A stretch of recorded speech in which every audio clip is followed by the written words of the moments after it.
In this lesson, we're going to be talking about the verb to be. And in Spanish, we have this divided into two parts. Part one is going to be ser, estar, and haber. Let's take a look at ser, estar, and haber.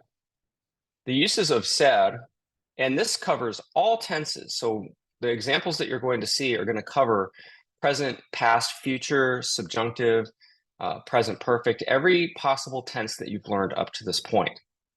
The verb ser is used for characteristics or attributes, things that don't change very easily. For example, el mar ha sido grande. Okay, the sea has always been big. It doesn't change. Origin, point of departure. No creo que estas manzanas sean de Washington. I don't believe that these apples are from Washington.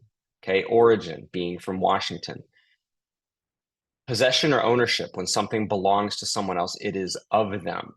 ¿Estás seguro de que este lápiz es tuyo? Are you sure that this pencil is yours? Anytime you tell the date, the day, or the time, it's always going to be the verb ser. Ayer qué día fue? What day was yesterday? Location of an event. Now, it's very important that we highlight the word event. La fiesta, which is an event, va a ser en mi casa. Okay, the party is going to be at my house. Whenever you're identifying something or someone, you always use the verb ser.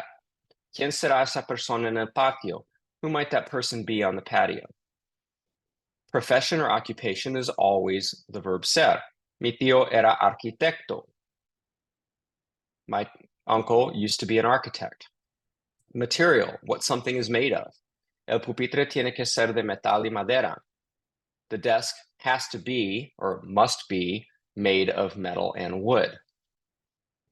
Okay, so ser is the primary attributive verb in Spanish. It attributes characteristics, things that don't change quickly. Whereas the verb estar is the opposite of that. It talks about things that change. Okay, and all of the examples you see here are things that are not necessarily, with a few exceptions, permanent. For example, the condition of something. El mar estará picado esta noche. Okay, the sea will be choppy tonight. Okay, so being choppy is something that can change. When the wind's blowing, it's choppy. When it's not, it's calm. Location of anything except an event, something that occurs, is going to be ser. Everything else is going to be estar. El paquete estaba en Kansas. Okay, the package was in Kansas. Anybody's health and well-being can be expressed with estar. Mi abuela ha estado muy mal. Okay, my grandmother has been very bad, or has felt very ill. Weather expressions, some of them, not all of them. We're going to cover that in the next section. Ayer estuvo nublado. Yesterday it was cloudy. Okay, being cloudy is something that can change. Actions in progress. La clase estaba practicando el subjuntivo. The class was practicing the subjunctive.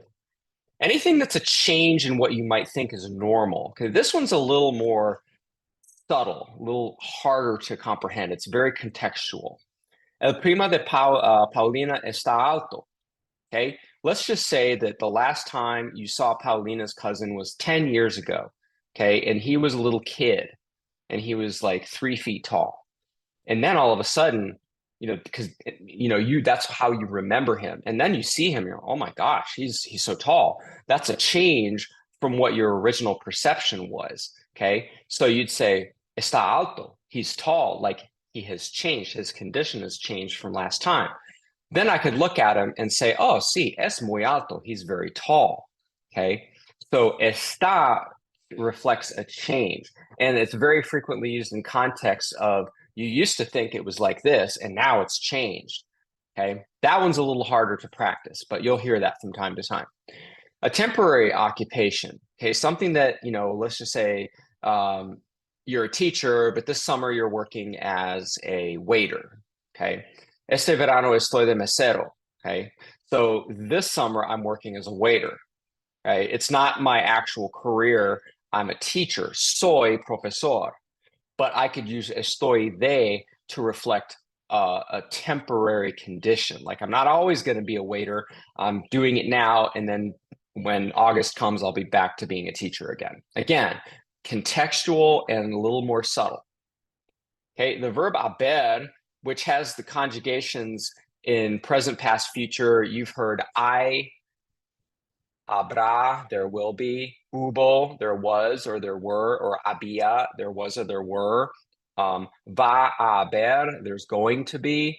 Okay, this implies existence or non-existence. And we typically use the word there with it. There is, there are, there was, there were, there will be. And here are some examples.